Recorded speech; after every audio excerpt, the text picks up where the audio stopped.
Vision for the decade. Our economy was at approximately $1.85 trillion when we formed the government in 2014.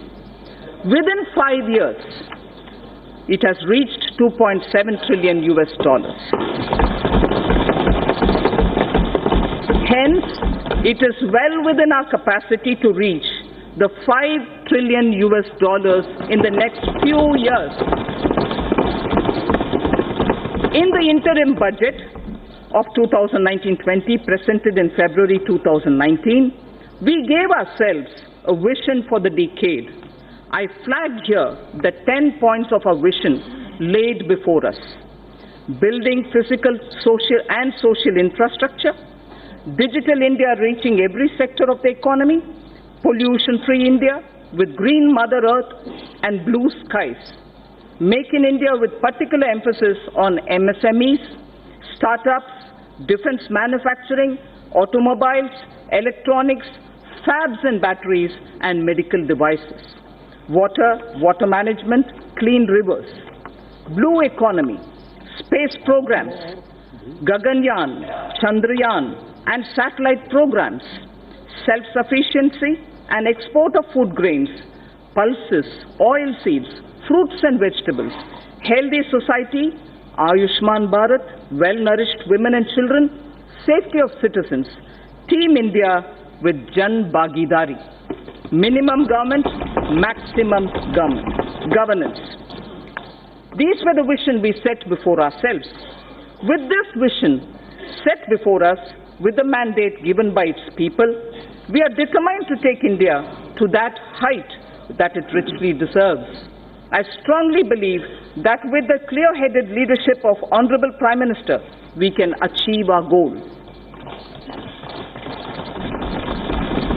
So what are the plans to reach the 5 trillion economy? The Indian economy will grow to become a $3 trillion economy in the current year itself. It is now the 6th largest in the world. 5 years ago, it was at the 11th position.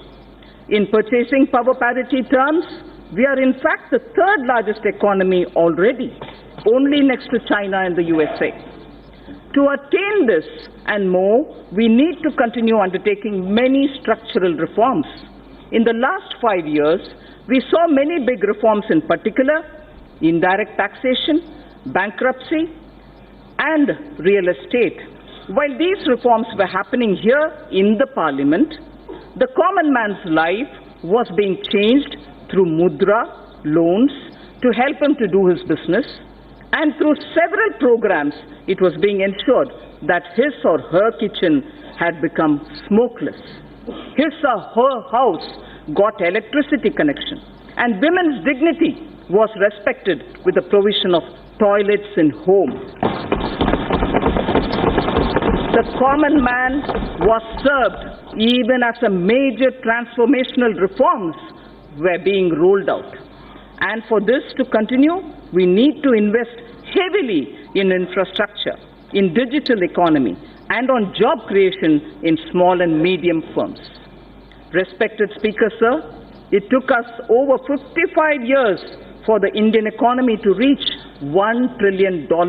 But when the country and her people's hearts are filled with Asha, Vishwas, and Akanksha, that is, when the hearts are filled with hope, trust and aspirations, we, in just 5 years, added $1 trillion. As I said, today we are nearing a $3 trillion level. So when we aspire to reach a $5 trillion level, many wonder if it's possible. If we can appreciate our citizens' purusharth or their goals of human spirit or pursuit, filled with the inherent desire to progress, led by the dedicated leadership present in this House, the target is eminently achievable. All of India's private sector industries,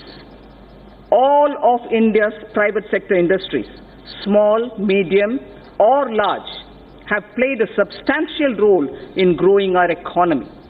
I recall the words of an eminent industry leader who said that his company's growth has always aligned itself with India's growth, before and post-independence. So if before independence, India Inc. understood Swadeshi, today they understand Make in India. We do not look down upon legitimate profit earning.